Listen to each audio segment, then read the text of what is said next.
Hey kid, don't ever let them get inside your head. They'll tell you what to do in life instead of everything you know that you could get. Don't let them guide your life towards regret. I'll fight for what I love with every breath. My past is filled with things I won't forget. I use them all to push me to my best. So treat the worst of times just like a test. If only I could go back in time, I'd tell myself that everything will end up alright. Just push yourself, test yourself, figure out what you like, and find your limits, don't be rigid, always work towards a prime. Surround yourself with open minds, people can change your life. A few friends with intent can help you feel alive. Find a passion, take some action, and with a little time, just be patient, make a statement, try to enjoy your life. They'll try to kick you while you're down. They wanna rise up while you drown. They wanna fill your head with doubt. They're silently scared that you'll figure it out. I'll make it look like I'm losing, won't bother hiding my bruises. And when they finally think you're wounded, then it's your chance to be ruthless.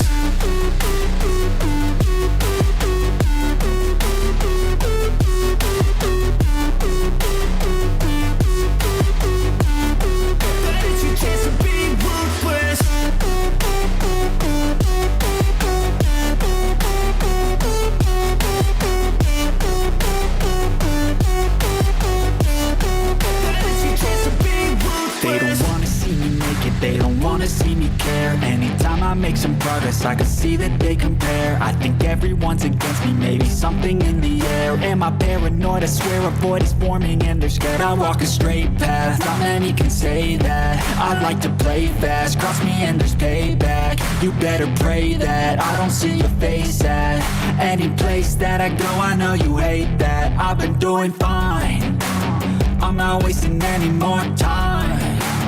I live for the fight and the climb, and I think that the pain that's deep inside is what defines.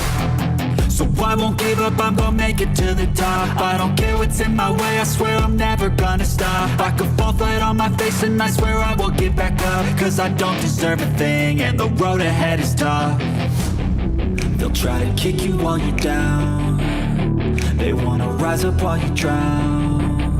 They wanna fill your head with doubt. They're silently scared that you'll figure it out. I'll make it look like I'm losing, won't bother hiding my bruises. And when they finally think you're wounded, then it's your chance to be ruthless.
Ladies and gentlemen, it's Friday night. It's Cinco de Mayo. It's a day of festivities. It's John and Ben, and it's All in!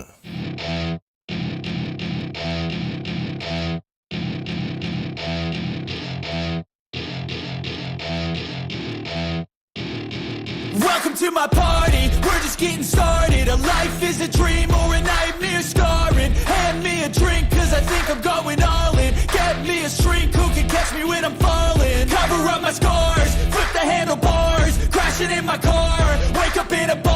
I'll be a superstar, just on my avatar. This world is so bizarre, empty out the reservoir. Yeah, I'm taking 6 shots, yeah, straight to the face. And I wanna get lost, I'm sick of this place. Don't know how to stop when I'm feeling this way. So I'm taking 6 shots till I'm feeling okay. I think I'm going crazy, don't think I'll get home safe. So I'm taking 6 shots, all straight to the face. I'm taking 6 shots, are you coming with me? I'm taking 6 shots, yeah, straight to the face. And I wanna get lost, I'm sick of this place. Don't know how to stop when I'm feeling this way. So I'm taking 6 shots till I'm feeling okay. I think I'm going crazy, don't think I'll get home safe. So I'm taking 6 shots, all straight to the face. I'm taking 6 shots, are you coming with me? Sometimes you need to let loose, grab juice, get goose, tattoos, taboos, get screwed. Loosen up, buttercup, all those hate comments will never make you feel enough. We're all adequate graduates, heart full of calluses, but we know calculus. Damn, ain't that fabulous? Can't wait to apply all those mathematicus. But we can't get a job that pays us enough. I'm about to pop off.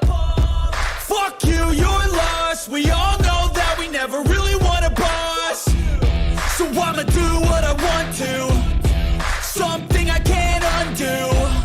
Yeah, I'ma do what I want to, something I can't undo. I'm taking 6 shots, yeah, straight to the face. And I wanna get lost, I'm sick of this place. Don't know how to stop when I'm feeling this way. So I'm taking 6 shots till I'm feeling okay. I think I'm going crazy, don't think I'll get home safe. So I'm taking 6 shots, all straight to the face. I'm taking 6 shots, are you coming with me?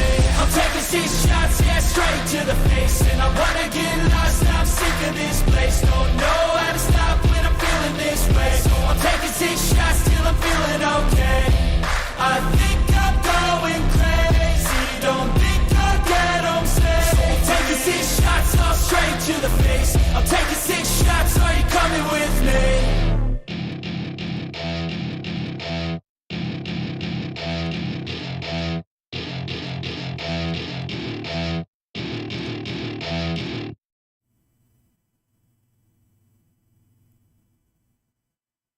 Hello.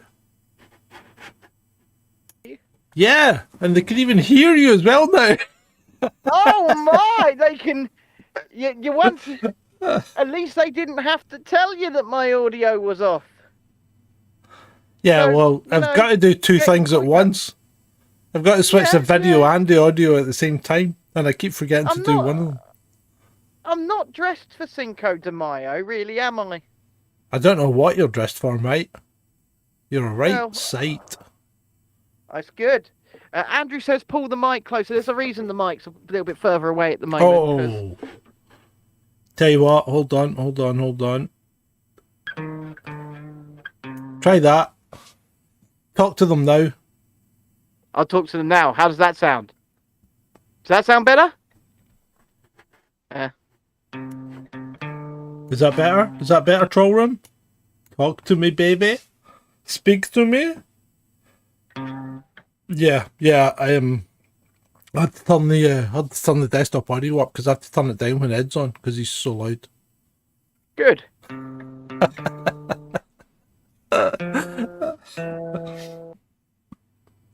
Right, what are you doing?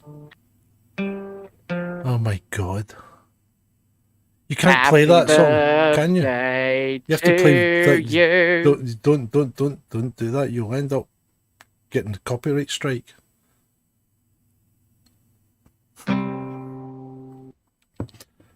Happy birthday, Mr. President. Happy birthday. Right. Happy birthday, Anyway. Mr. President. let's get on with the show. To you. You on the troll room better wish this man a happy bloody birthday. They've done that. He didn't live 142 years on this planet for you not to. I've been in the Senate for 120 years. Yeah, it's been in the Senate for 120 years. It's Punkster, that's a new one in there, says happy birthday. Thank you, Frankie. Punkster. I'm gonna put me Britain hat back on because we are on the eve, aren't we? We are on the eve of the British what? celebration. The eve. See, I don't quite understand this whole thing, right? Because he's getting coronated tomorrow, I believe. Yes, he's getting hatted. Yes, or hatted. Crowned or whatever. So he's getting crowned tomorrow. Mm-hmm. And thank you, Frankie. But why then is everybody planning for celebrations on Monday? Because they gave us a bank holiday. Yeah, but it's a bank holiday. I mean, you don't have to. Oh, see the amount of celebrations that are being cancelled because people just aren't turning up. Yeah, because people don't. Well, because at the end of the day, also tomorrow, right? Yeah. The shops aren't closing. Nothing's closing.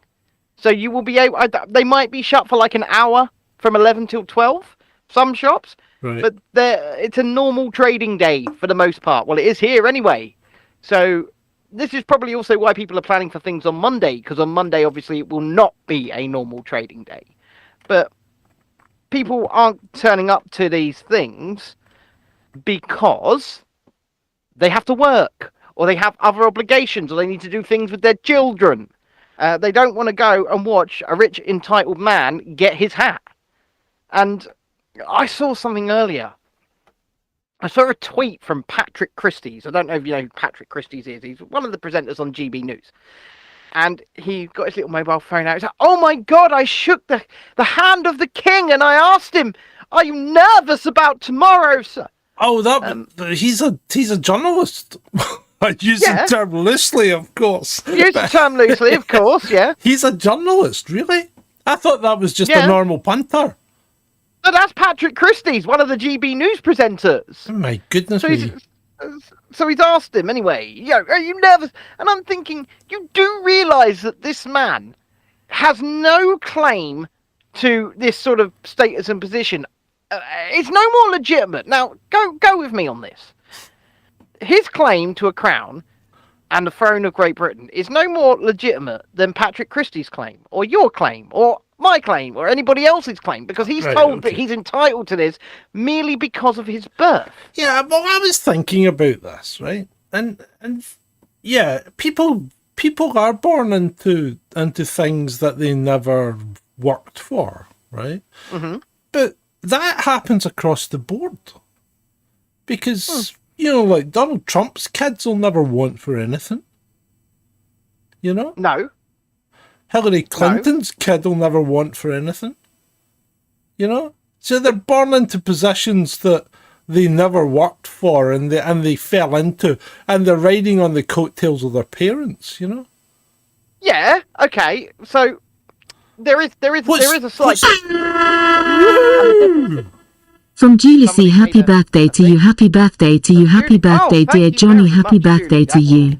Half of that Have a beer of a few. Best wishes, Dreadeye 20. Thank you, Julie thank Sealing, you very much. Dreadeye. Thank you indeed. But no, the difference I would say in that is that these people kind of in a position of Trump, shall we say, because he took a nice loan from his rich daddy in order to start his business. But he did start his business. Yeah, but and he did create the wealth that he has. But remember, Trump's been bankrupt 3 times. Yeah. Sorry, I've got a bit of the old coof. We'll talk about that in a bit. I don't really. I've just got a cough. But the point of the matter is that at least you could make that argument, no matter how thin it is, because these people, this royal family, are literally born and are told, you own everything. You are the monarch. You rule everyone. And I think we literal equality, and that's equality of opportunity, not equality of outcome. by the way. Yeah. Equality of outcome is communism. Yeah. But- I mean, How can you have equality when your head of state is literally born and becomes the head of the state because they have the right last name? Surely that position should be, in this day and age when people scream about equality, should be elected by the people. Now, that's not to say I'm going to turn up and I'm going to protest this event and things like that like others are. It doesn't bother me that much, but I see the rank hypocrisy. And you see all of these countries across Europe over the last few decades, they abolished their monarchies here, they abolished them there. I'm sorry, but Punkster's just made me feel really young. Because he just see that. He said, I think you'll find that my claim is legit. Mary Queen of Scots was his mum, right? Mary Queen of Scots died when? He's joking, John. No, he might not be. He might have a picture in the attic. Well, maybe. And then you hear the argument made, but they don't have any power. They don't have any actual power anymore. Obviously, the elected parliament has all the power, does it? Because at any point, although they don't say no, at any point, the monarch could turn around and say, no, I'm not signing that into law. I'm not doing that. They could. They've got the constitutional power to do that. They just don't. But should they have the power to do that? Should they have the power to act as head of state? Should they be in charge of not just this country, but many others? They're in charge of the countries of the Commonwealth purely because that's what they were born to do. They're not in charge. But at the head of state... Yeah, but they're not in charge. Okay. But they are the head of state. Titular. By title only. Yes, but is it outdated? And people say, right, yeah, it's outdated. They'll say, oh yeah, but they bring in more than they don't bring in the money. Their properties do. The castles do. Windsor Castle, Buckingham Palace. This is where the money comes in. I disagree with you to a degree there, because I think people would still come if we had the castles and that. But yeah, of course they would. But I think the royal family are a tourist draw. Well, I mean, yes, of course they are, but to what extent? To what extent was there? I don't think we would see a net loss in their abolition. I think maybe you underestimate their pulling power. You know. Maybe I do. And don't get me wrong, people. I'm no royalist. I am no royalist. I'm not.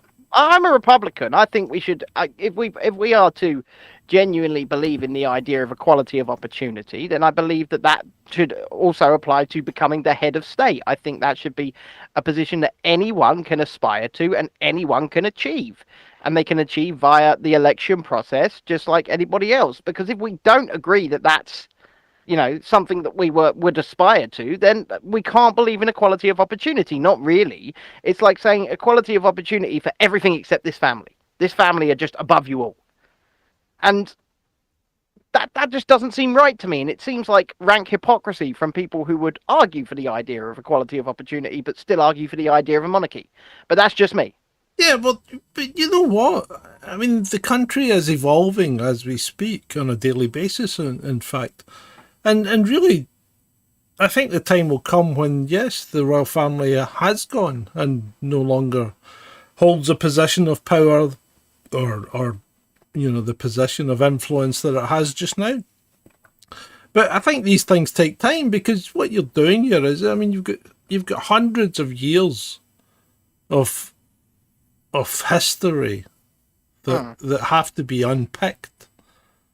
Throughout Europe, because it's not just us. I mean, they've all got them. Netherlands have got a king and queen. Sweden's got a king and queen. Most of them have still got their king and queen. Mm-hmm. Or a lot of them have. Yeah, but do you know that they don't have coronation ceremonies like we do? Yeah, because they don't have the pomp. They don't have the pomp and the circumstance. And that's why they don't get the huge, huge draw of tourism that we get from these people. Okay, well maybe you're right. Maybe you are right. Maybe I'm wrong. And people have, by their own accounts, and I've been watching interviews on the ground today, come from all over the world to see this, to get a glimpse of. Did you see he obviously with the Patrick Christie's video. He's out there. He's out there on the mall shaking hands with the plebs earlier. Yes, that's a sign of desperation. He was touching the plebes, John. Yeah, with these sausage fingers. And strange you should mention sausage fingers, John, because what are we doing tomorrow? Tomorrow we're having a special. We're having a coronation special. We're going to stream it, and we're going to give you an alternative view. And it's called The Sausage... What is it called? The sausage fingers of the king's hand. A Chasing Dissent coronation special. Yes. So tune in tomorrow from 10 a.m. And you may find that we're dressed somewhat differently. Yeah, we're gonna wear some costumes. We're gonna dress up for the occasion. We're gonna make you laugh. We're going to give alternative commentary to what's going on. I'm pretty sure some of it's held in private, but most of it will be public, and it's going to go down in Westminster, and it's going to be a hoot. We are going to, because we know it's going to be boring, and if you watch it on the BBC, the commentary is going to be so drab, and so dull. And so what we'll do is the weather looks appalling, though. And May, normally you get good weather in May, generally. Well, I hope for good weather while I'm away. Yeah, but the weather's appalling at the moment. I've come up with an idea for a video. I was just discussing it with my tour guide earlier on. Mm-hmm. So on Tuesday when I go look for French protests. Yeah. I'm thinking about going to the supermarket, getting a beret, a black and white striped top, a baguette, and a pack of cigs, and trying to blend in whilst I do it.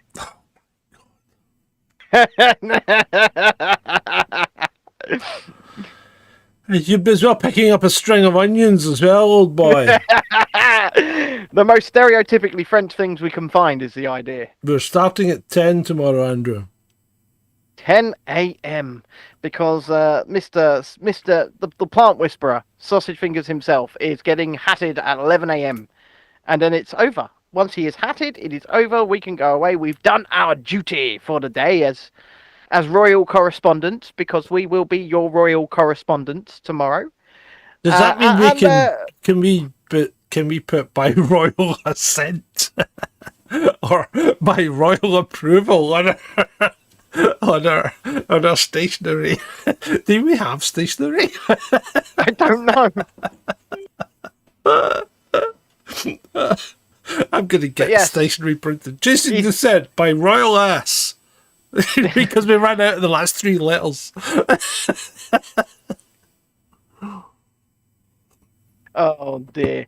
Punkster says it's happening tomorrow. I didn't get my invite. Well, you may get one from us, because apparently we might have some guests on the show. I mean, the first I heard of the potential of guests joining in was 2 minutes before John sent the stream live, and he went, "How do you feel about having some guests on the show?" Oh, that's because you know. Long, because I knew it was your birthday, so I didn't. No, yeah, I was working away. I would have liked a phone call. At least I'd get two or 3 minutes off. But the problem is I can't phone you, because I tried. I tried to phone you, right? But I had the power off because I was doing how I was doing the networking. Well, after that, I was doing the electrics for the machines. So the power was off, so there was no Wi-Fi. And there's no phone. I don't get any phone signal in there. It's shocking. Shocking, I say. So, but if you phone me, it seems to get through, but I can't phone out. You're in a one-way Faraday cage, John. Seems to be. Well, I'm in a Faraday cage because it's clad in metal. That's why I had to run a cable through for the studio, because there was no way a Wi-Fi signal was getting through. So there you go. Well, he tried to phone me, and he couldn't. He couldn't. Because I was going to say, because my phone didn't go off. No, I did try. I tried. And if my phone had gone off, I probably wouldn't have seen it, because I leave it on silent all day. So what's been happening in the world today, Ben? I haven't really spent an awful lot of time on Twitter or whatever, but I know there's been some big news from a world-famous organisation. There has. Oh, yeah, they want to know what guests before we move on there. What guests? Maybe Ed the Techie. Maybe And Trailer his, Swift. and his seabirds. Pardon? Seabirds. Ed and his seabirds. maybe a royal guest. Maybe a royal guest. Yeah, I'm trying to sort that. But Which speaking maybe of guests, I don't know. The Bembridge will probably be in a pub somewhere watching it. We could have sent him an invite. We should have got he'd Adam. be celebrating. Yeah, he will. I think he's a secret royalist, don't you? Mm. So He told me he was out in his village earlier on. There was all the flags up. He felt extremely patriotic, brought a tear to his eye. So, who did the Bembridge?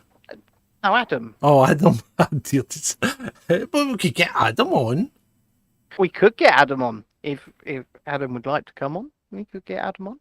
Yeah. I would quite enjoy having him turn up and tell us how much of a Republican he is, because he says he is, and then, like I said, he's out in the village looking at all the flags, tears coming to his eyes, feeling extremely patriotic, and hand on the heart while he was standing there, and yeah, I feel extremely I don't know if I feel patriotic. I don't know. So But, have you been out? okay. Have you been downtown? Have you been downtown? I've been downtown. Yeah, I went downtown earlier on. What accent is that you're putting on? I don't know, John. So anyway, I went downtown earlier on. Yes, I did, John. my daughter's got an interview for college. Okay, so I think she's getting in because they said we'll see you in August anyway. but she's to go for an interview. But my wife phoned the college yesterday, and she was speaking to them, and the person on the other end of the phone had a very strong regional accent, right? Yep. Not our region. Okay.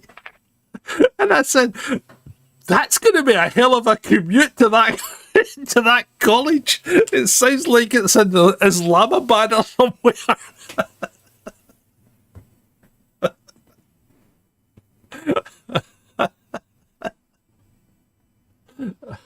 What's wrong, Ben? Well, we went 10 minutes. That's fine. I'm not saying anything bad. Andrew says that's Ben's sea shanty accent. Yes, it is. Sea shanty accent. Try saying that when you're drunk. I mean, I don't need to because I don't get drunk. Seashells by the seashore. We're gonna hoist the sails in the rigging. We're hoist the sails in the rigging. Steady. I'll start singing Sex Pistols songs in a minute, and that will not go down well. I am an antichrist. I wasn't thinking that one, but anyway. God save the Queen! I wasn't even thinking that one. I was thinking about the one in the rigging. And what you were doing. Yeah. Terrible. Anyway, right. So tell me the big news that came from a famous World Health Organization. This is official, ladies and gentlemen. Official. So, YouTube censorship gods, right? This is coming from the World Health Organization. I am just the messenger. So the World Health Organization this afternoon announced in breaking news that the COVID global emergency, as in the COVID pandemic, is over! Woohoo! Right, so we beat it. Woo! Well done, people. Well done, people of the world. We beat it. We won! So the question, and there's still 8 billion or so of us, you know. In fact, I think there's more of us there now than there was before we started. Yeah, there will be. Mm-hmm. Yeah. So the question is the timing. Now, because I am a believer in coincidence. One of the last countries in the world to drop its requirements is the USA. Doing so in 6 days. Yeah, and it's dropping it in the 12th of May. Yeah. So, well, the day before the King's coronation, and 6 days before the USA drop all of their regulations. And that's not just travel regulations, that's all of their federal mandates as well. So their mandates upon teachers, federal workers, anybody like that. So basically anything, all being dropped in the USA on May the 12th. So, and they announce it today. it was 7 days technically before that Yeah. happened, Mhm. and 1 day before the king's coronation. Now, I am a believer in coincidences. I believe coincidences happen, but to me, red flags are going off on how much of a coincidence this is.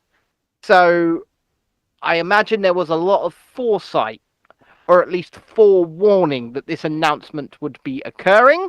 The World Health Organization probably told the United States well in advance, and so they were like, right, well, Joe in his sleepy manner, well, we may as well just wait a week after. So do you think that's why the CDC decided to drop the requirement on the? Oh yeah, month? that's what I mean. It's pure speculation, obviously. And like I said, it could indeed just be a coincidence. I am a believer in coincidences, but I think that this is just too close. I think 7 days between the two is... I think the CDC were made well aware before that announcement was made, put it that way. Yeah. So, it is over as far as the World Health Organization are concerned. And this is a bit weird because we were speaking just the other day, and I was speaking to someone earlier on who said, well, weren't they all banging on about a new Arcturus Arctic articulated truck variant just like last week? Yep. But I mean, we've been through this so many times, and the thing is, the way that these diseases work is each iteration of it gets weaker and weaker and weaker. Generally speaking, that does tend to be the way that this occurs. Yes, generally speaking. So why should one be terribly worried? Because it started off not that strong. Well, unless you were ancient, like me. No, even older than me. Yeah. So the biggest people, always the biggest people at risk, were going to be the elderly and the already infirm. And I say that as a disabled person with immune problems. So I would have been in that category. But that's always the case, because every year, the NHS has its... the NHS is in dire trouble because, the flu season started. And this happened every year up until every year, then. without fail. Yeah. Without fail. And the NHS is in breaking point. It's a breaking point. Yeah, and I mean, you can see that. I mean, the newspapers are there, the headlines are there every year, and it's always the same. And the thing is, these things don't just apply to that, they apply to loads and loads of things are cyclical. And they come up in the news at certain times all the time, So I quote tweeted that earlier on. Well, I didn't quote tweet it. I put out a tweet with a picture of them announcing it. And I said, did it ever, because it doesn't post, so it says the World Health Organization has declared that COVID no longer represents a global health emergency. Mm-hmm. And the question I posed was, did it ever, for the elderly and people with serious conditions, potentially, just like any bad flu year, but did it justify what was done? That's what I want to know. Did it justify what was done in its name? Now, I had the people coming at me saying, oh, of course not, because it didn't exist. Now, you're welcome to think that if you'd like, right? But that's not the position that I've ever come from. The position I've come from is there was a respiratory virus out there, and I think there was an extreme reaction, shall we say, an extreme reaction. The likes had never been done before, and my position was never from the point of whether or not it existed. My point was even not really from the point of whether or not it was going to do serious devastation. My position has always come from the point that you're an adult and you should be able to make a decision for yourself. And if that decision led you to want to shelter in place or lock down, then you should have been able to do that by your own volition. But if your decision told you, I don't want to do that, you should have also been able to do that too. Yes, we should have protected the elderly. Yes, we should protect the infirmed, and we should do that during every flu year. But should we do it through force? Should we do it through coercion? Should we do it through a mass unethical propaganda campaign? I disagree. Right? Okay. We shouldn't be protecting anyone. Because we'll never, ever done that in the past. We've never done that, right? Never ever. Okay. What we do is, if you're ill, you stay at home in your bed until you're better. You know, that's kind of what I mean by protecting. Yeah, but that's giving not them the protect. space That's to do not that. no. But you can't use the word protecting people these days, because people will then automatically start using extraordinary measures that have never ever been used before, right? And I don't think it's a good idea to continue to use these extraordinary measures such that they become ordinary measures. And that's what worries me, because what we've done over the last 2 and 3 years is used extraordinary measures that, in my view, and purely opinion, but in my view, have never been required. Okay? Okay. And we've never done it before. And we have no need to ever do it again, because the evidence that's coming out, and it's being reported in mainstream media and across the board, is that these extraordinary measures made very, very little difference to anything. Well, I'm yet to see the correlation between these measures and success. Well, you shall won't. we say globally? You won't, because you can't make a correlation from that. You won't see And a also, correlation there. The correlation does indeed not cause causation. Oh my god. Well, I'm looking at footage from Clapham Common from earlier on. and what's happened on Clapham Common? Well, not on Clapham Common tube station. People were stuck on the train, Right. and carriages started filling with smoke. So Okay. they all started smashing the windows to get out. But it's a tube. Yeah. Could they not? Is there not an emergency door at the end? Maybe, I don't know, but there was But smashing anyway, the way out. so they started smashing. So people panicked, right? Brake dust. It was brake dust. Brake dust. How did it get into the train? I've no idea. So I take it the train stopped rather quickly for it to produce so much brake dust. I mean, have you ever been on the London Underground? They stop quick. Yeah, but for it to produce that amount of brake dust would probably have to stop quicker than quicker. Quicker than quick. Yes, I have been on the Anyway. London Underground. It's a particularly horrible experience. I'm going on it on Sunday morning, John. I don't on really a like mobility it. scooter. It's always hot. It's full of smelly people. And really, I just dislike it intensely.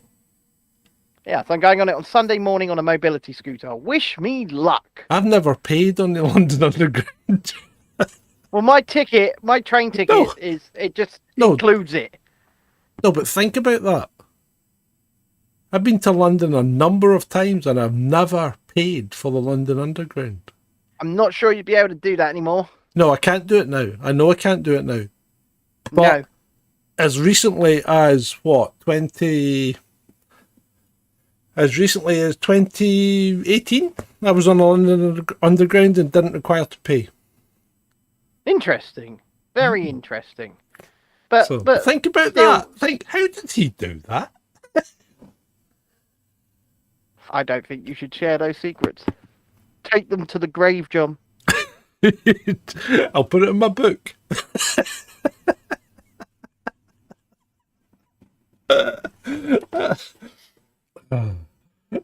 Puxel says I'll shower next time. Sorry about that. Thank you, Anyway. Puxter. If everyone behaved as responsibly as you, then place would be much, much nicer to travel on. Yeah, yeah. I think Andrew's and, cracked it.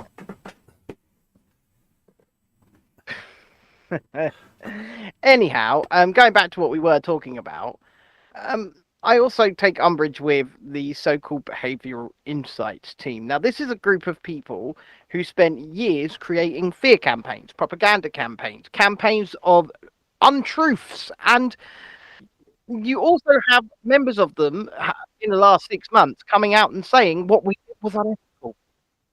You think? Mm-hmm. Yeah, I think. ASMR right there for you. But did they know that they were being unethical? And some of them can admit that they were being unethical. And I mean, some of them will never admit it and in fact thought they should have done more. Hello, Susan. Susan Mitchie, hello. we're looking at you. But if they know it was unethical, then Yeah. at what point do they deserve or receive some kind of punishment for their unethical practices? Do Well, they they not? won't, will they? Because They won't. I don't know. Because I just find I'm in a kind of strange mood today. I just find the world is like it's completely gone wrong, hasn't it? It's just everything's wrong. It's all gone everything's topsy-turvy. wrong. You know, and people are But it banging didn't on start about. with the coup. Sorry. It didn't start with the coup. It started before them. Oh yeah, started before them. of course it has. I mean, to my mind, it all started in 1998 Okay. when Al Gore made his stupid, Inconvenient Truth movie, which was nothing but an inconvenient load of rubbish. Yeah, but hasn't everything that Al Gore has ever predicted been an absolute load of rubbish? Mm-hmm. Nothing he's Just like- predicted has come to pass. Nothing It's that the same Greta has with- predicted has come to pass. Nothing that any of the climate scientists has predicted has come to pass. And I'm not singling out climate scientists here because we never had our new ice age. We never had peak oil in the year 2000. Nope. You know, we haven't had any of these things. Now, so that do you know what that tells me, John? And What does this it tell might you, be Ben? this might be an inconvenient truth for some people, and especially some people of the last 3 years who have become the religion of science, shall we say. Science is fallible. It's questionable. It's not settled. It can always be challenged, and it should always be challenged, because unfortunately, what we have seen increasingly when it comes to science, and that's not just over the last 3 years, when it comes to the events of the last 3 years, but when it comes to other things as well, not just that, we have seen a paid scientist with a fund working to an outcome or to find an outcome that the people funding them wish them to find, and Right, that. so, yeah. And you've hit it right on the nail, Ben, as you normally would. But that's the problem with science these days, because science isn't conducted in garden. Well, it probably is to a degree, but it's not conducted in garden sheds and by well-off benefactors and entrepreneurs and things like it used to be. You know, it used to be the independent inventor would be tinkering away, whether his name was Tesla or whatever, but he'd be working away and discovering things and telling his peers about it, or not, as the case may be. Mm-hmm. And but that's not what happens now with science, because science is now big business, right? Yes, of course it is. And to get funding, Of course it is.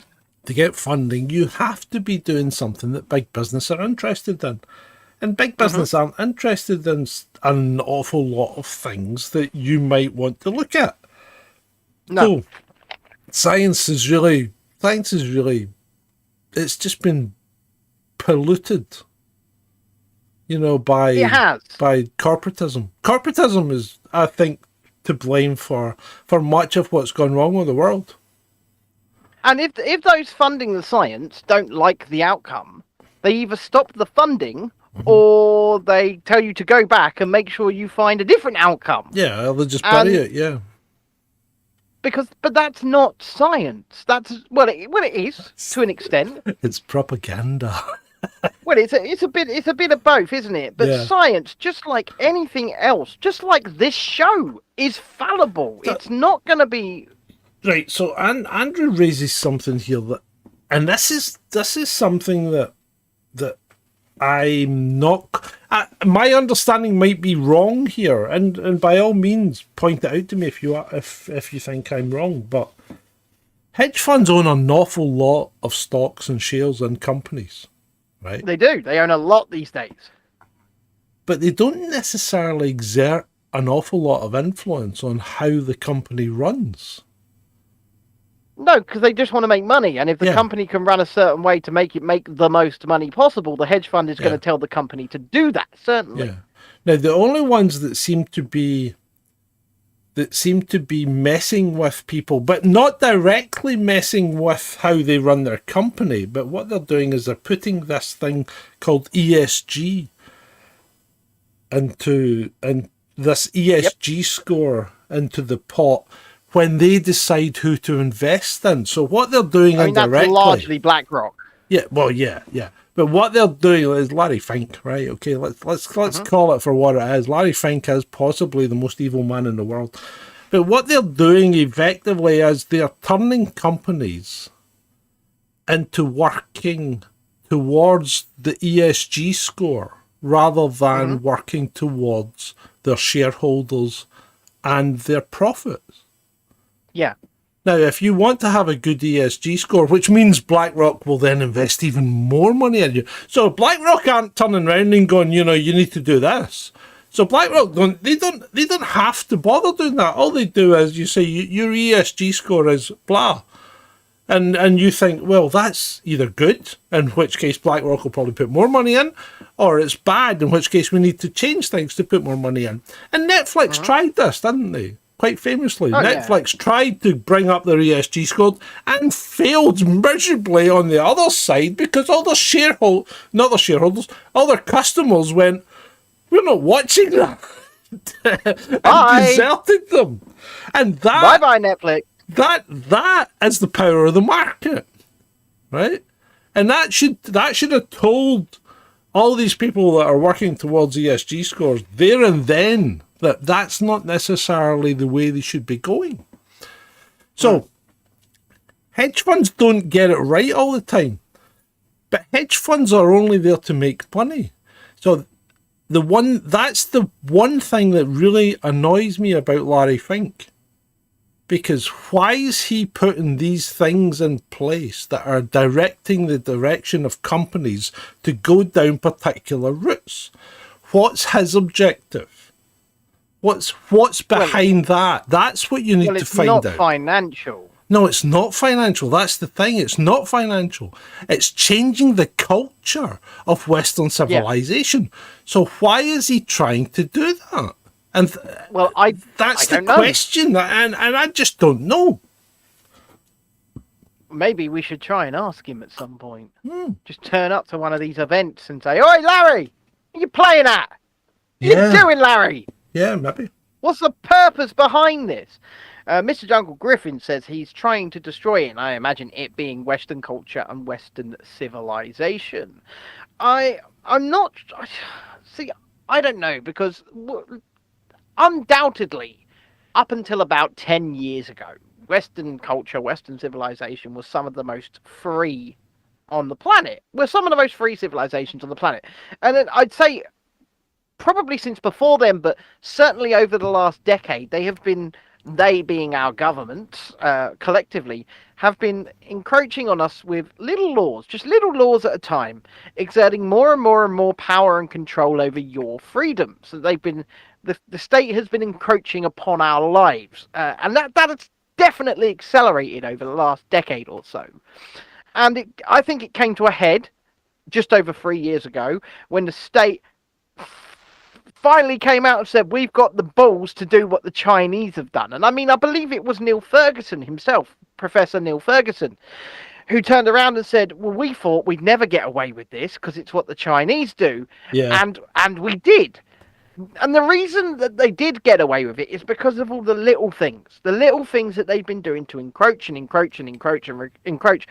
And we've got things on the books now. And I mean, I just want to talk about state encroachment as it pertains to the Republic of Ireland. Because I don't know if you know, John, but over this last week, they are enacting a bill. They're enacting hate speech laws. Yeah, but these hate speech laws are so... Yeah, but these hate speech laws are so draconian. And I think we might have spoke about this, that even if you have something on your phone, like you've downloaded a meme, and you keep it privately, you don't even share it, you can go to prison. And they polled the public. They polled the public before they went down this road, and over 70% rejected these laws. And the state turned around and went, so Leo Varadkar, he was on TV and he was asked, Taoiseach or whatever they call it, overwhelmingly the Irish people have rejected this, so why are you going ahead with it anyway? And he just went, polls, they can be hijacked. They can be hijacked by, extreme right-wing factions. They can be hijacked. And we decided that the answer to the poll was not representative of the public opinion, so we're going to do it anyway. It's like the ULEZ in London. Sadiq Khan polled Londoners, and over 70% rejected it. Yes, but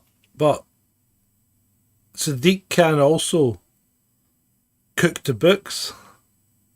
Yeah, he does that. Yeah, but he was caught. He was caught cooking the books there, right?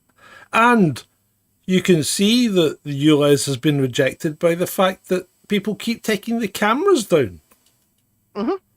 Not that I could possibly condone such a thing.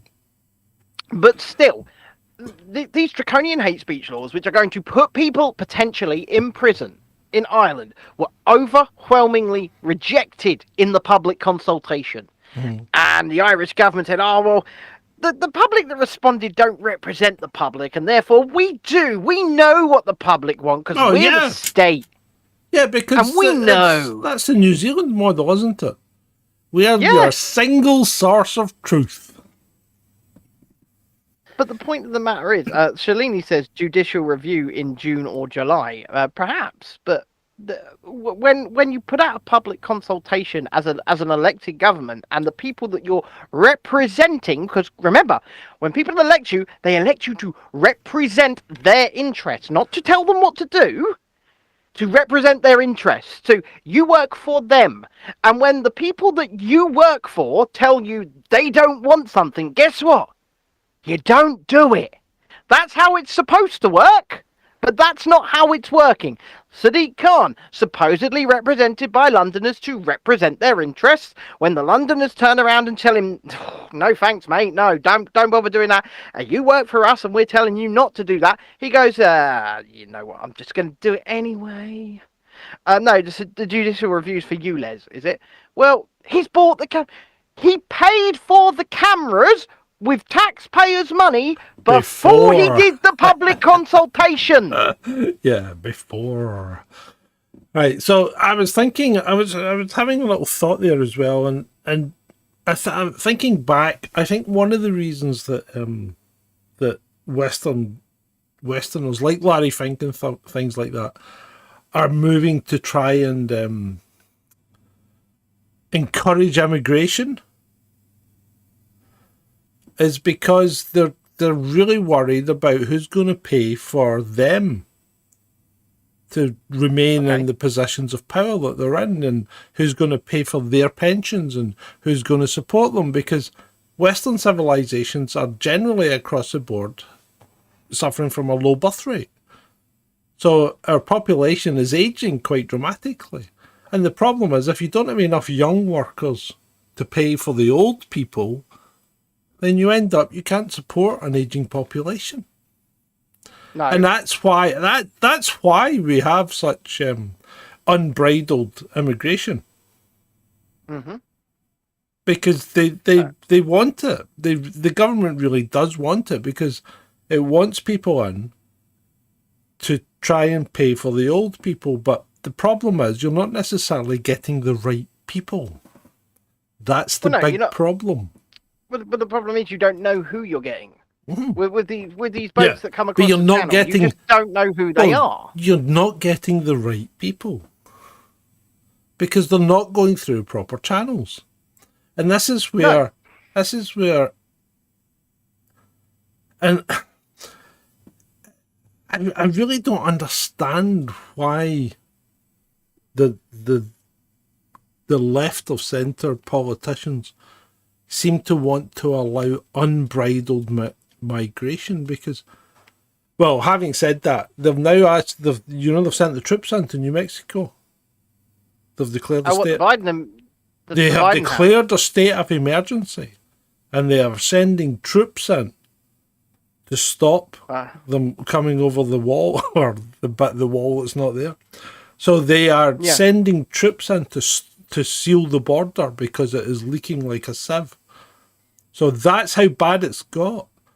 So the federal government have had to send troops. Should they have built a wall? Yes. Yes, they should always have had a wall or a fence at the very least, for God's sake. Adam has arrived in the chat, and he says, "I fell asleep on my sofa," when really we know he was down in the village crying at all the patriotic flags. We know that. He's been taking pictures, guy. Did you see? In fact, if you look at and I'll preface this with, I am not a royalist, but right. But that picture that I've used as a backdrop for our thumbnail for these sausages of the king's, right? That's a cracking picture. That was a rehearsal. There's been some very nice pictures come out of it. There have picture, been, isn't it? See, this is why I'm not gonna go and participate in or indeed cover any protests tomorrow on the Mall or anything like that, because there are going to be thousands, tens of thousands, maybe even hundreds of thousands of people that just want to go and have a good time. And do you begrudge them that, especially after the last 3 years? No, absolutely not. And now people can say, well, and I agree with this, by the way, that people say, oh, well, they did that to themselves these last 3 years, and they could have done whatever. And yes, I do agree with that. But at the same time, at what point do we try and move forward? Because if we, I want to get into something here. And people might have a go at me and be switched off by me for this, but I want to say it because I am increasingly seeing this rhetoric on Twitter where people are simply having a go at somebody else because they took the medication. And they're going, well, we can't trust you, or you're this, what good is that going to do? If you want things to change in society, stop alienating people. Stop turning around to people and going, oh, just because you did this and I didn't, that makes you a bad person. If people did it out of fear, some people did it because they want to go on holiday, some people did it just out of pure choice because they felt like it was a good idea for themselves. Other people chose not to. And as far as I'm concerned, it's never been about whether or not people should or shouldn't do something, but whether they should be forced to do something.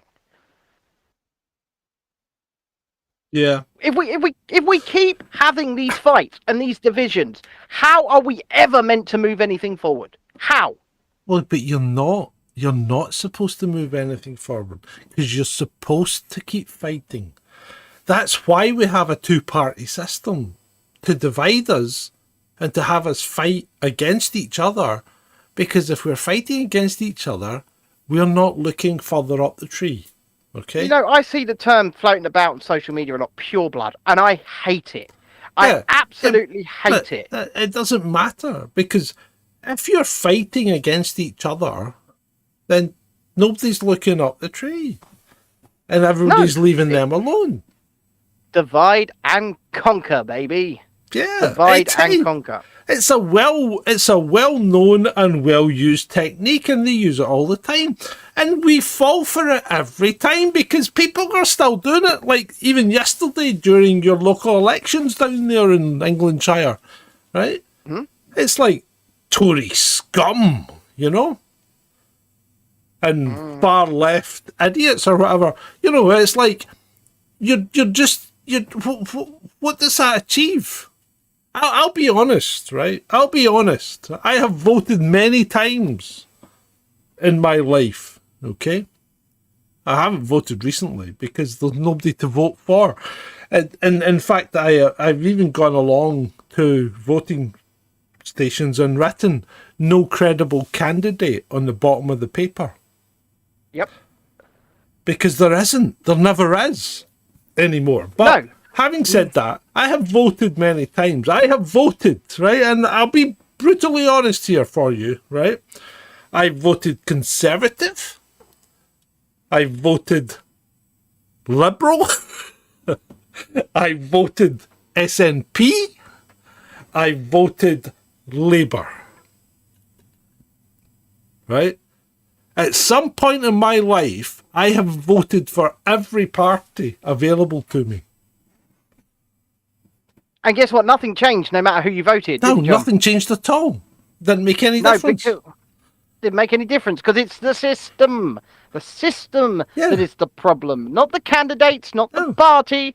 The system. The system is designed to keep an agenda, whatever that agenda is, moving forwards. It doesn't matter who's in control of it. I mean, We missed a massive trick. Sorry to interrupt you, Ben, but we did miss a massive trick. We should have made and sold inflatable sausage fingers. Oh, we should have done, yeah. And they could have waved in the wind. big sausage fingers waving in the wind. I'm sure they'll. So, any inevitability of the next coronation within 10 years, John. Yes, Ben. It's pegging devices, inflatable pegging devices we should be selling. Indeed. I can just imagine Kate with a very disapproving look on her face going, okay, just this once since it's your birthday. Okay, just this once as it's the night before your coronation, darling. Oh, good grief. You can see why he has to go out for it. I could imagine her face if we were covering his coronation from on the ground and we had inflatable pegging devices on the desk. I could just I'd imagine that our table would be tackled very quickly by police. Oh, dear, oh dear. Oh, beats crates. And you know what, mate? He's never voted, and I'm with you on that. And why would you? Why would you? And you know what? I was young and impressionable when I was voting. And really thinking about it, it was a complete waste of time. Yeah, people say to me, I voted Labour, and I say I had a beer once too. It's just I remember it's just an illusion, beer. isn't it? Well, I tell you what. I'll tell you what's not an illusion, and this is a trend, I would say.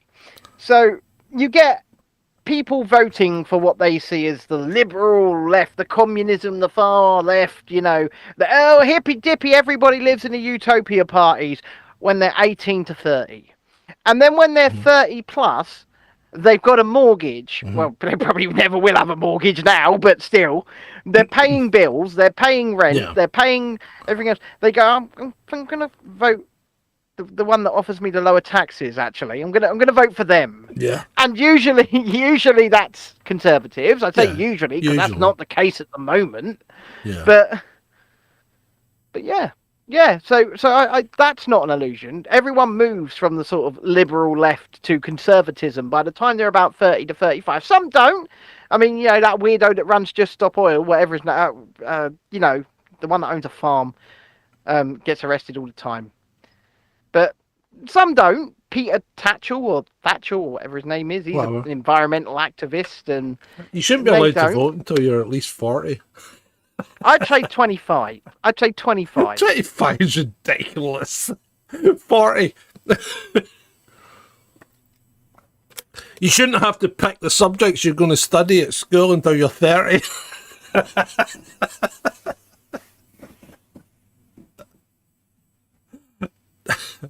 Anyway, so Donald Trump has jumped the shark big time.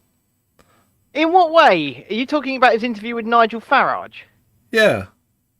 The one where he said, I'll solve Ukraine in 24 hours. No, it's worse than that, mate. Right. Oh, it's worse than... Have you not seen it? I've only seen the clip where he says he'll solve the Russia-Ukraine war in 24 hours. No, that's not the clip. That's not the clip that you want to focus on for that.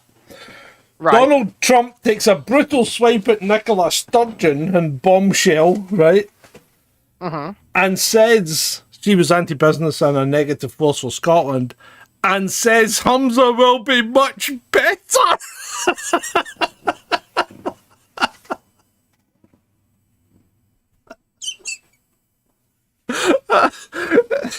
Donald Trump has just lost it in my estimation. Completely. I think the guy's lost it. Should he have a dementia test like Joe? Yeah, I think he should, because you know what? And you might mock me and whatever, and I may lose some small amount of subscribers, but he's not your savior, and he's lost it. He really has. If he thinks Hamza Yusuf is going to do any good for Scotland at all, he's lost it, because Useless is just completely out of his depth. He doesn't have a clue what he's doing. It's either that he has jumped the shark, or it's that he doesn't really want to start shit talking people while he's running for president again at the moment, who are already. No, but he'd had a go at Sturgeon. I mean, he got right into her. She's not in power. Yeah, but what does it matter that Useless is the First Minister of Scotland? I mean, basically he's a mayor. I mean, Scotland's smaller than London. Scotland is pretty small. I mean, what we got? 5.5 million people. How many people live in London? Fucked if I know. Oh, screwed if I know. How many people live in London? It's got to be over 5 million. I will live fact check this. London. Population. 2023. 9.648 million, John. Double the size of Scotland. 9,648. So Hamza Useless. And that's just the ones we know of. Yeah. Hamza Useless is the mayor of double the amount of people that live in Scotland. Roughly. Half the amount of people who live in London. So you said Hamza Useless is the mayor of double the amount of people. Sorry, Sadiq people... Khan is the mayor of double the amount of people that live in Scotland. I mean, I find it very, very interesting. Don't they have like 50 odd MPs in Parliament? Scotland. Yes, MP. See that? Well, this is my point, right? This is my point. Scotland is very well represented. Very well. But that's overrepresented. Right. Hold on a minute. So, Scotland and England made a union, right? England didn't take over Scotland. They made a union. The Scottish flag's in there. The English flag's in there, right? We had a union, right? Yep. The first king was James I of England and James VI of Scotland. He was a Scottish king. That was the first king of the union. Right. And as part of that union, Scotland came out pretty well. So we have something like, I think we have something like 90 MPs or something. So we've got like about a six. We've got like a six of the voting power of the chamber, right? Yeah. And we have nowhere near that amount of population. Our councils get a bigger rate support grant than the English councils do. Right? Yep. So I'm like, would you shut up to the SNP? Because we have a really good deal here. Don't screw the pot, you know. Why would you want to? Because they want to... Because they've got this romanticised notion of freedom that all started with that stupid Braveheart movie with Mel Gibson. I just want to let Hamza Useless know, or Hamza Yusuf. Hamza, let me just remind you of this. Mel Gibson is Australian. Yeah, he's not Scottish. I know. He's Australian. Yeah. It wasn't real, Hamza. It wasn't real. Oh. He was playing a character. I think Hamza's playing a character as well. Well, of course he is. He's playing the First Minister of Scotland. Yeah. Well, yeah. That was close. What's that? Where's the 600,000? I've got no idea. I definitely don't know about that. No. No, I'm great. Of course you do. I'm great. Don't do that. It doesn't work. You don't do a good Hamza. Fine, I shall stick to Stick to what you know, mate. When we start doing them, I will do the dubbing for Xi Jinping. Okay, I will do the dubbing for Xi Jinping. Hang here, bad joy. What's that? What's Don't that? Russia invaded Ukraine. Hi, Taiwan. Hi. It's your son. Right, anyway. Hey, where are we? What would... Hamza can't be worse than Nicola. No, Hamza can be. Hamza can... Right, you got to remember, Nicola was a little rat bag. Okay, but she wasn't completely stupid. She knew what she was doing, generally, right? I mean, she was an insidious and horrible individual. And not very good at hiding money, it would seem. Oh, well, yeah. I mean, terrible at hiding money. But she was working to one aim, and that one aim was independence. Now, Hamza doesn't have an aim anymore because he's been to see Rishi and he's been told, no, you're not getting a referendum, and he's accepted that. So Hamza doesn't even have an aim. He doesn't have a clue. He doesn't know what he's doing. I'll tell you what. And people are leaving. People are leaving the SNP in droves. They've got He's going to pledge his allegiance tomorrow, isn't he? Of course he is. Yeah. Well, I mean, yeah. You know what? There was nothing more ironic than Nicola signing the book. I know. She wanted to be the first one there, didn't she? And she was there at the gold or diamond jubilee or whatever it was. She was there up on the... But she has to be. She's contractually obliged because of the union. Yeah, but you could tell very clearly she wanted to be there. She didn't want to be there. She wanted to be front and centre. Yeah. She would look at me. I'm Nicola. Hi, I'm Nicola. Andrew's retracted that statement. You're quite right, Andrew. Yeah, it's okay, mate. We all make mistakes. Well, broken more than ever. Scottish government is actually trending right now, John. I'm looking into why. Scotland will not be put back into its box, is the front page of the National. It says SNP's law rights to every British ambassador seeking reassurance overseas work won't be diminished by UK government interference. Why is Scotland doing overseas work? Well, they shouldn't be because foreign policy is a reserved matter. It's not devolved. A reserved matter for Westminster. Yeah, well, when I say reserved, it's reserved for central government. Okay, So foreign policy is not a devolved matter. So the SNP should not have little embassies in foreign countries or holiday homes, as Nicola used to like to call them. So yeah, they really shouldn't. And what a waste of money! What a waste of money! So Scotland, Hamza has created in your country a new Minister for Independence. You've got a new Minister for Independence. And so the British government has, Scottish Secretary Alistair Jack has told the government that no UK civil servant should be given work under Scotland's new Minister for Independence. Okay, so he's not allowed to have any civil servants. He's going to get work. Yeah, he's not. So who's gonna do this job? Just random people, not classified as civil servants. I'll tell you what's going to happen. Hamza's going to do it anyway. He's going to do it anyway. And this is what the SNP do. They just do it anyway. It's like I don't think Nicola kept turning around and saying, despite the fact our referendum will be illegal, we'll do it anyway.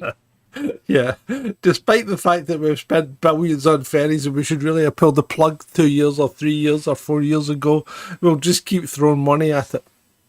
Yeah. We'll just keep throwing that money at it. That's your money, John. That's your money she's been throwing at it. Yeah, well, I suppose it is. Andrew says freedom of information, them to see if they've been blagging diplomatic bags. Well, no, they shouldn't be doing international work anyway, because, like John said, that is a reserved matter for the British government. It's the British totally government reserved. being, and so with Scotland turning around and saying, "Oh, we won't be put in our box. You shouldn't stop us from doing international work." Well, what official international government work do you actually have to do? That's my question. The only reason they could be doing this international government work is to plant the seeds. We're going to be an independent nation. Come talk to us. The only thing they should be doing is trade shows and selling whiskey. That's about Do it. you think? And tartan. Here's a question for you. Yeah, I've Yeah, got a whiskey question and for you, tartan. John.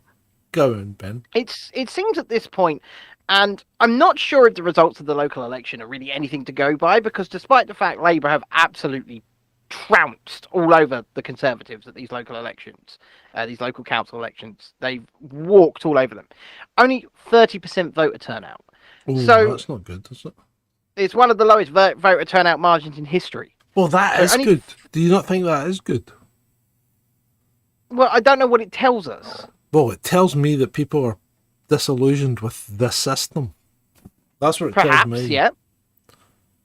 But the question is, if this is a trend, and we will have to look deeper into it, because like I say, off the back of this alone, with such a small turnout, I don't know what the result could be in a general, because usually there's about 60+% turnout in a general, so it could either be even worse, or it could be swung very much back the other way. We just don't know. Yeah, see, But- this is the thing about democracy, because it's not really democratic, because 30% of the people decide what's happening for the other 70.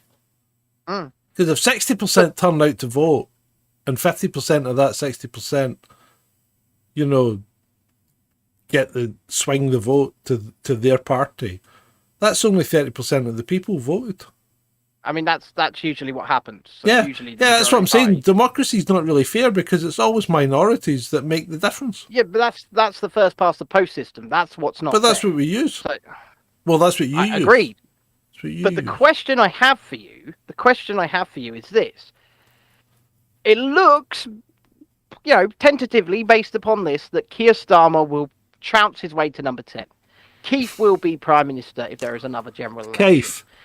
So, will Keith give Humza his referendum? What do you think? That's quite a frightening thought. I never thought of that. No, I don't think he will. I think he will, Why would he? because Right, hold on. he. Right, so that depends, right? Because what's happened in Scotland is that the SNP people are leaving the party in droves, right? And I think when the Scotland next has an election, and remember, SNP's never had a majority. Okay, they're always a minority government. I think the Yep. next election in Scotland, Labour's going to do really, really well. So, do you think the Labour will either form a coalition with the SNP or maybe with the Tories? Well, that doesn't matter. I'm saying in a general election, there's a good chance that Keith would get even more MPs from Scotland. Mm-hmm. So why would he want to lose Scotland? Because Scotland's always been a Labour voter. Well, see, Scotland's either been Labour or SNP, and it's only recently been SNP, and SNP's kind of coming to the end of its term as a kind of failed experiment. I think people are starting to see that the SNP haven't really done anything to benefit Scotland, apart from Well, no. squander money and buy camper vans, right? and encroach on your rights and Yeah, civil so- liberties and So if Keith is smart, which is a stretch, but very, if very Keith, big stretch. if Keith is smart, he would want to keep Scotland because Scotland is a repository of Labour voters. That's what Scotland It's is. not just a repository of Labour voters. It does have things like North Sea oil, and they do feed into the British coffers. They do. Yeah, okay, but it's not so much the oil; it's the fact that there's a massive. Remember, almost a sixth of the voting of Westminster comes from Scotland, and if he can get more and more Labour voters in there, it guarantees him a big long term. You know. Well, perhaps you're right, but then again, the question to ask is, because obviously Scottish Labour are their own entity, how do they feel about the idea of a referendum? But Scottish Labour don't want to be independent. Why would they? Well, I'm just No, asking the but right, question. see, we're maybe talking like cross purposes here because you got to remember Scotland's part of Britain, okay? So it elects MPs for Westminster, does. right? It does. And then Scotland has its own elections where it elects MSPs for the for the cardboard factory up the road called Holyrood. Yeah. Right? I mean, have you seen the place? Have you seen it? It looks like an explosion in an IKEA. I don't know I've who not been there in designed it. person. Sorry? I've not been there in person. I've not been there in person. Yeah, but it really looks awful. I mean, you've seen it on TV. It looks awful. It looks like a 70s sauna. But anyway, Pablo's going to come round from round the corner and drop his towel. yeah. But you've got to remember. You've got to remember. You know, if Scotland's basically a Labour, it's basically a Labour vote. So you really, if you were a Labour Prime Minister, you'd want to hang on to Scotland. That's my view. Yeah. Robin says, breaking news from Donald versus Joe, extra. So what is the breaking news? Well, what is it, Robin? Yeah, let us know. Tell us the breaking news from Donald versus Joe. Or maybe he's just commenting on. Or perhaps there really genuinely is some breaking news. Let me go to home on Twitter and see if there's anything. No, I'm just seeing people's nurseries and your advertisement for tomorrow's show. I shall retweet that now. There we go. The sausages. Have you seen Bob Moran's picture for the coronation? No. Right, I'm going to share my screen with you. So make a big screen. Usually big screen. Usually I don't share Bob Moran stuff because he's part of that organisation that bullied the living hell out of me. But I will share this because it is quite amusing. Because as you can see here, the king has wall sausages for hands. I just found that quite amusing. I thought that was quite good. Yeah, I'm not. Do you know what? Do you know what? I'm going to stop me sharing. I'm not a great fan of Bob Moran. I mean, no, me people either. are probably going to go, "My God, how can you not like Bob Moran?" It's like bring us back to normal view. Yeah. But get there. But there is a point. You know, whilst we're on that situation and looking at that picture, and you're obviously Jimmy Savile there covering his private parts. I saw something earlier on that made me actually utter F off to our Adam, right? Because somebody, and I won't name who, and it is a journalist that has worked within the mainstream media, I shall say that, tweeted out that, do you think Jimmy is still alive? Tomorrow on, look in the front row, because if he's there, he'll be disguised as an old woman. Keep a lookout for Jimmy's. And I thought, are you okay? That's genuinely what I thought when I saw that tweet. Are you okay? And I just, Adam sent it to me and I just told him to F off. Because Sometimes I worry about that boy. I really do. June C says, I saw that. Bonkers, Ben. I'm not lying. I'm telling you the straight up truth. Someone who has worked in the mainstream media as a journalist and is still working as a journalist today tweeted that out. That Jimmy might actually be there at the coronation in the front row dressed as an old woman. And told her followers to look out for it. And once again, I just thought, Nice. are you? I know you've had a fall recently, but are you okay? Oh dear, oh dear, dear, oh dear, oh dear, oh dear, oh dear. I'm not going to call anyone out by name, but So I'm in shock. Mrs. Zelensky's coming to the coronation. Is she? Yeah. So, do you know what? You know what? This I think this she's. time 2 I years, think she's factored in a trip to Harrods as well. I imagine so. Of course, you have to go shopping with the US and British taxpayers' money. You have to. She does like her expensive shopping trips, doesn't she? Yeah, yeah. I mean, look, I'm going to Paris for 4 days, and I've got a very strict daily budget of way under €100. A very strict daily budget. She turns up, supposedly war-stricken, everything's destroyed in the country. I've got a budget of €230,000 in one shop. In one shop. Yeah. And I'm like, huh? Huh? Where's all this money coming from? Oh, wait, it's coming from us, isn't it? She spent it on green t-shirts. Well, somebody has to buy them for him, I guess. So, see when he opens But his the shop wardrobe. I went in. See when he opens his wardrobe doors, it's just green t-shirt after green t-shirt. It's either that, or he really only does have one, and he just... Green, It is. I can imagine opening the door. Oh, what colour shall I wear today? Oh, green. It's like The Simpsons, isn't it? Whenever they open their clothes and they've just got repeats of the same thing over and over again. That must be what he has in his closet. Just the same thing over Jurassic and Park. over again.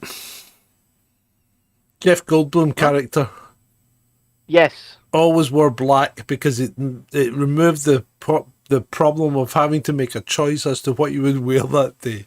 So it gives Exactly. them more time to think about important things.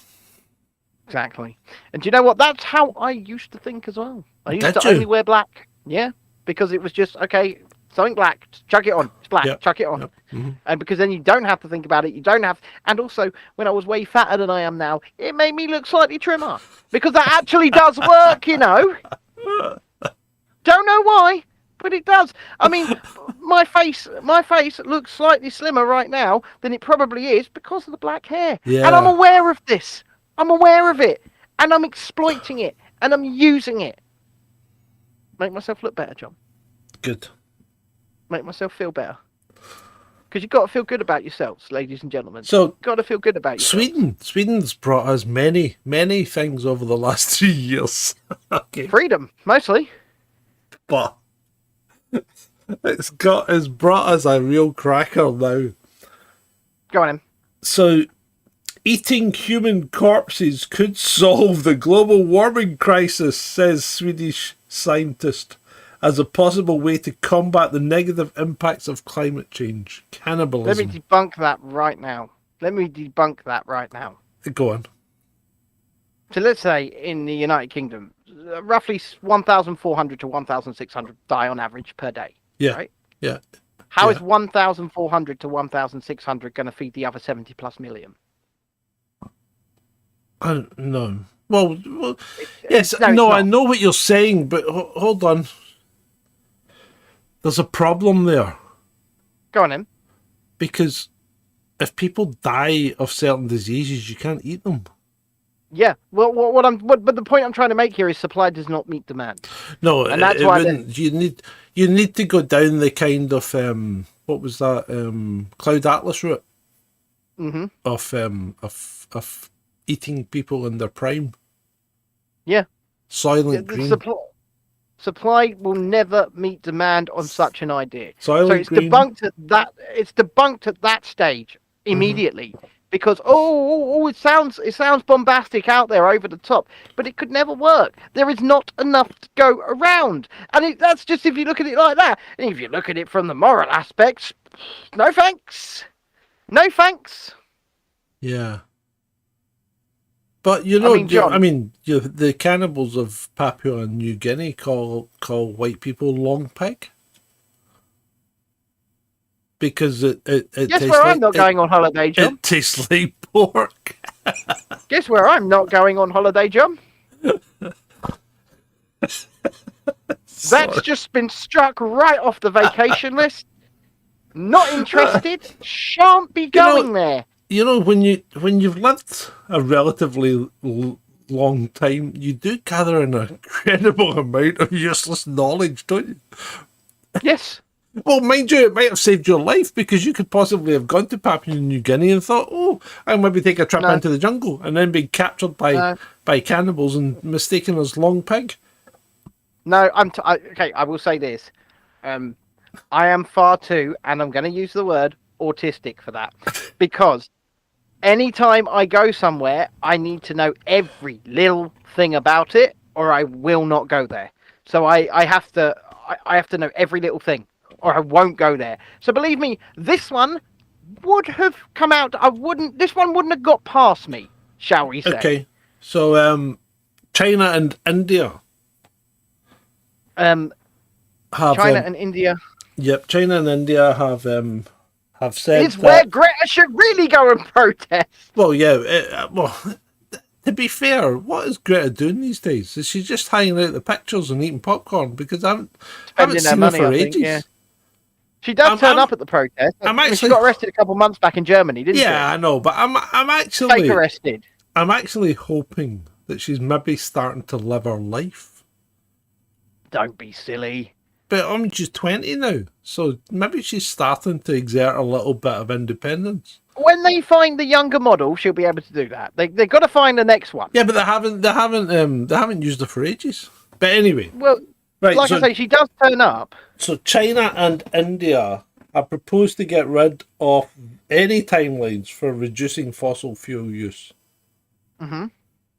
So China has said it cannot put a timeline on ending fossil fuel dependence and would want to put all its available resources to optimum use. So basically, China's saying, get it up you. And if China and India are saying that, there's no point in anybody else doing it. That's more than half the world. China and India is more than half the world. There is no point in anybody else doing it if China and India have gone, stuff your timelines. We're gonna use it to its full potential right now.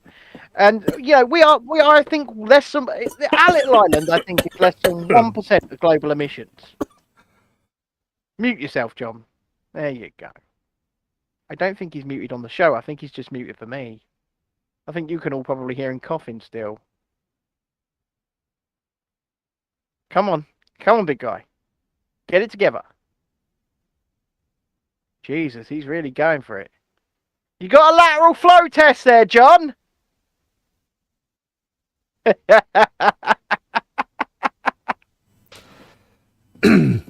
Yes, a little bit of beer went down the wrong way. And okay. I hope I was muted on the show. I don't think you were. No, I think I was because I hit the master disc. Okay, but like I was saying, China is massive producer of so-called global emissions, and I don't know why we're judging things based on emissions of CO2 anyway, because of how CO2 is in the atmosphere. But that's an argument for another time. Our country, let's go by their standards, by their metrics. Yeah, okay. Is less than 1% of global emissions. So why should we do it and destroy our economy and destroy our people's way of living and destroy our people's lives if the biggest culprits, and I say that in inverted commas, are not even going to entertain it? Because we're the virtual signalling queens. Anyway, so it would appear. I'm going to the troll room because Beats Great says, "Eat brainy people so you get brainy." Now that doesn't work. You eat people's brains and you get kuru, which is like mad cow disease. That used to be endemic in the Papua New Guinean cannibals because they would eat the brains of their enemies, and they ended up passing on this prion disease called kuru, which is very like mad cow disease. See? The wealth of information that just comes out, A font of interesting and pointless knowledge. And speaking of interesting and pointless knowledge, let me pivot a little bit I put out a tweet earlier on, and I've not really had many responses, which I'm a little bit upset at most of you about, by the way, saying that I'm trying to start booking and filling some Thursday night interview guest slots, and I would like suggestions from you people. Come at me on Twitter at Disabled Journo. Doesn't matter who, doesn't matter what side of a political spectrum or a political debate it's on. Give us some interesting names, give us some interesting people that you think we should reach out to try and invite on to have conversations with. I have, it is past the school holidays, that's all done now, so I have reached out to Anna Brees to book that date. I am waiting for her to get back to me. There's someone else I've reached out to, I won't tell you who at the moment, but I have reached out to somebody else. And hopefully you guys can let me know over on Twitter, at Disabled Journo, who you think or you want to see us try and have a conversation with. No guarantees we'll get anybody on the show, but it's definitely worth reaching out. And let me know, because I'm really enjoying the chatting interviews or whatever you want to call them. And it's good to have a wealth of people on from all political spectrums, from all spheres, talking not just about politics or news, but just interesting things. Let's just have some interesting conversations with interesting people and try and make it a bit entertaining. That's what I'm thinking. Yeah. So let us know who you want on, and we will try and endeavour to get them. Remember I said in the last one of the other shows recently that it never goes well for whistleblowers. So, SNP councillors who voiced concerns about a sex pest colleague in Lanarkshire, right, have been punished for their actions. This is a Wings Over Scotland exclusive, isn't it? No, this is in the Glasgow Herald. Okay. Well, this first came via Wings Over Scotland. Yeah, okay. So... Sources say 2 were expelled and 4 suspended from the SNP North Lanarkshire last night for allegedly bringing the party into disrepute. So, as I said, never goes well for whistleblowers. You call out someone who's a sex pest and you get barred from your party. What? Why? Because, John, Ben. the SNP is already reputationally absolutely somebody's already dug the 6 foot.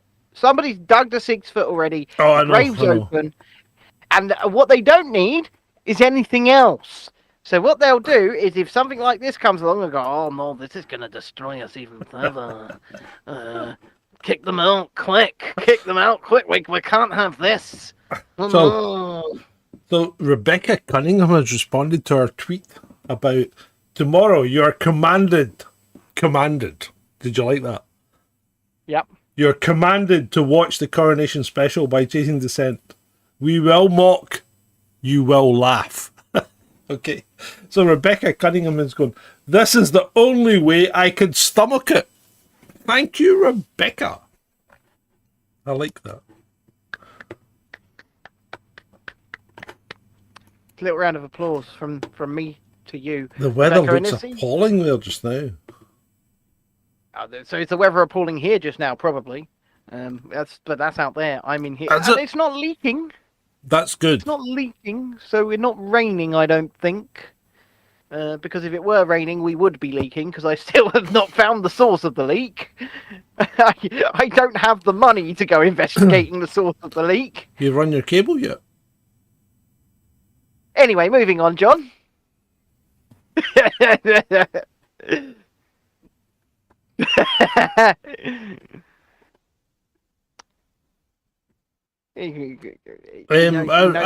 I'm really, I didn't have a lot of stuff, mate, because I genuinely was pretty busy all day.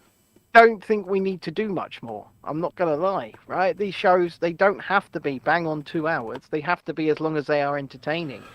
And Can I ask you a question? No. Well, you're a bit more knowledgeable about these things than I am. Things like fashion and stuff like that, possibly. But the Met Gala, what is the Met Gala? Or what's it all about? Do you know about it? I know what it is. Right. It's a new, but it's basically essentially a New York fashion show, isn't it? I think. I'm not terribly sure. I know it happens every year, and a who's who of celebrities and fashion icons and things like that turn up to it. and it's very expensive to get in. No, I was just wondering what it was and why people were making such a big. Because Daniel Ricciardo, the Formula One driver or ex-Formula One driver, because he's not got a seat this season, is going to the Met Gala, right? Right. He's obviously been invited or whatever, and he was getting fitted for his suit, and he's just wearing a plain black tux, okay? And people are mocking him. Okay, so I should tell you what it is. With the meme. The Met Gala. Oh, hold on. They're mocking him with the meme. Waiter, get me a drink. He's wearing a tux. Because he's wearing a tux.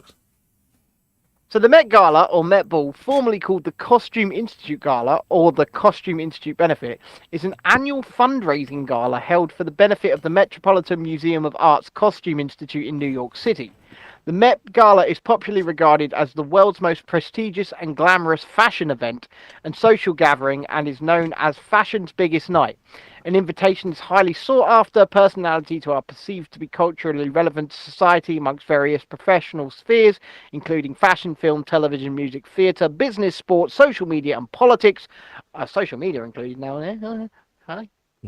Are invited to attend the Met Gala, organised by the fashion magazine Vogue. Don't hold your breath, mate. John, who said anything about an invitation? Imagine us turning up at the Met Gala. The gala is an event held annually on the first Monday of May, which marks the opening of the Costume Institute's annual fashion exhibit hosted on the Upper East Side of Manhattan.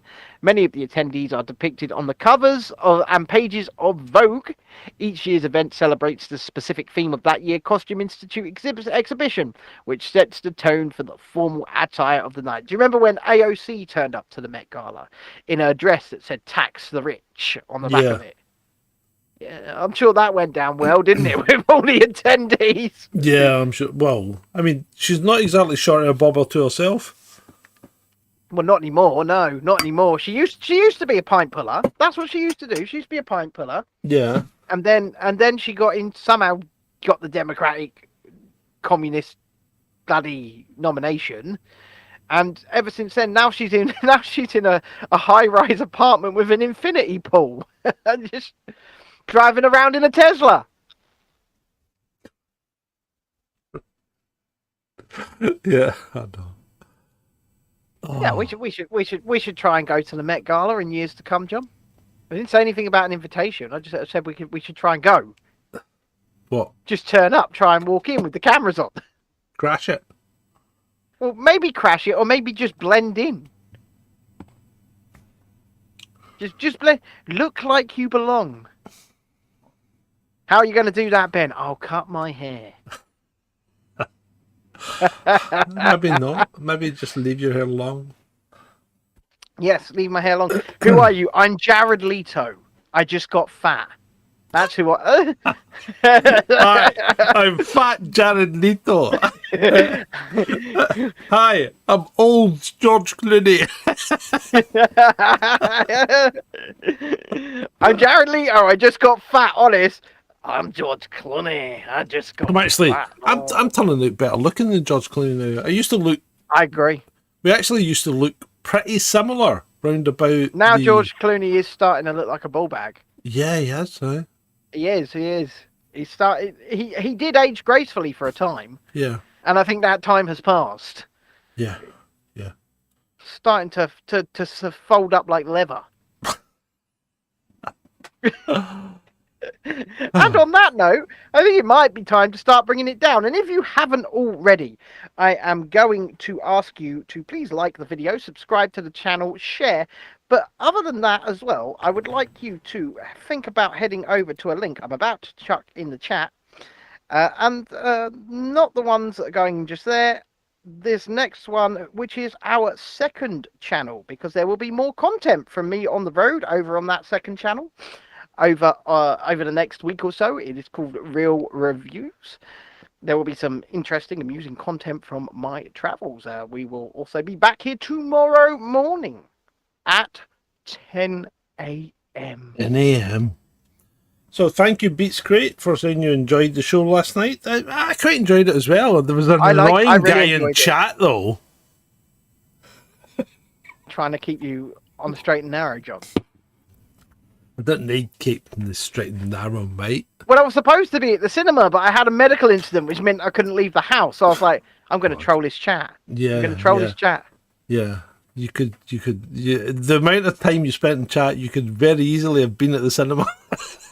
Well, I couldn't have driven to the cinema Well, in get the dropped condition off. I was in. Well, Anyway. then she's got to load the kids in the car, take me down. Yeah, not right. that simple. Anyway, whatever.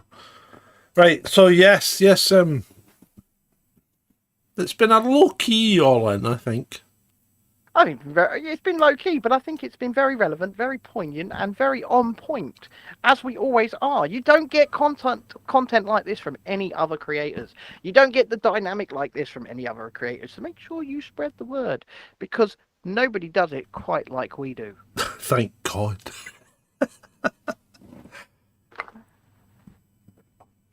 I've left him speechless. What you doing, mate? I was just putting my mobile charger back in my bag because I didn't want to leave it in here. Right. Is that all right? Okay. Yeah. So we'll see you tomorrow for the sausages off the King's Hand at 10 a.m. Mm-hmm. Be there or be square, as they say. You know, I'm down with the kids. You know. So I changed my jeans this week. Because, you know, I'm working hard, and the jeans I was wearing had a rip across the knee. Okay, and Louise, who's one of our staff, she says to me, "Are you did you put that cut there in your jeans deliberately because you're down with the kids?" And I said, "No, the jeans ripped."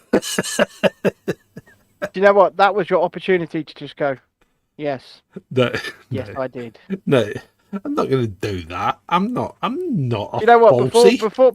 Before we tell him it's been great, I will say that has been great. there are great. increasingly people that buy clothes, jeans, trousers, and leggings Yeah. that are purposefully ripped.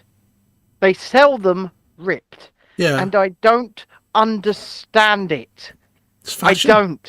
Well, that's because you don't. It's quite patently obvious, sir, that you have no conception of fashion. Tell him it's been great for the mum off.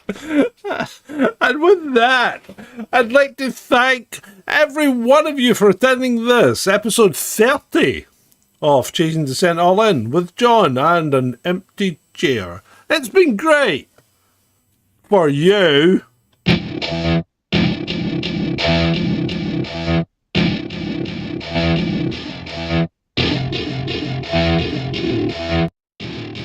Welcome to my party, we're just getting started. A life is a dream or a nightmare scarring. Hand me a drink cause I think I'm going all in. Get me a shrink who can catch me when I'm falling. Cover up my scars, flip the handlebars. Crashing in my car, wake up in a bar. I'll be a superstar, just on my avatar. This world is so bizarre, empty out the reservoir. Yeah, I'm taking 6 shots, yeah, straight to the face. And I wanna get lost, I'm sick of this place. Don't know how to stop when I'm feeling this way. So I'm taking 6 shots till I'm feeling okay.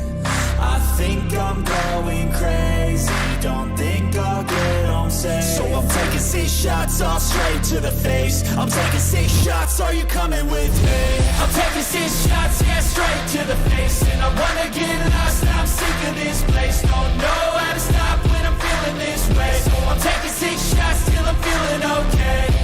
I think I'm going crazy, don't think I'll get home safe. So I'm taking 6 shots all straight to the face. I'm taking 6 shots, are you coming with me? Sometimes you need to let loose, grab juice, get goose, tattoos, taboos, get screwed. Loosen up, buttercup, all those hate comments will never make you feel enough. We're all adequate graduates, heart full of calluses, but we know calculus. Damn, ain't that fabulous? Can't wait to apply all those mathematicus. But we can't get a job that pays us enough. I'm about to pop off. Fuck you, you're lost. We all know that we never really want a boss. So I'ma do what I want to.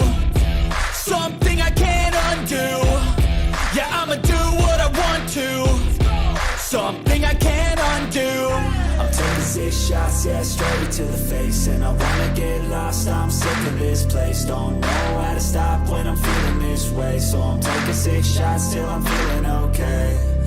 I think I'm going crazy, don't think I'll get home safe. So I'm taking 6 shots all straight to the face. I'm taking 6 shots, are you coming with me?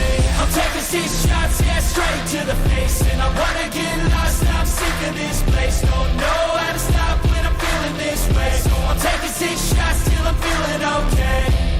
I think I'm going crazy, don't think I'll get home safe. So I'm taking 6 shots all straight to the face. I'm taking 6 shots, are you coming with me?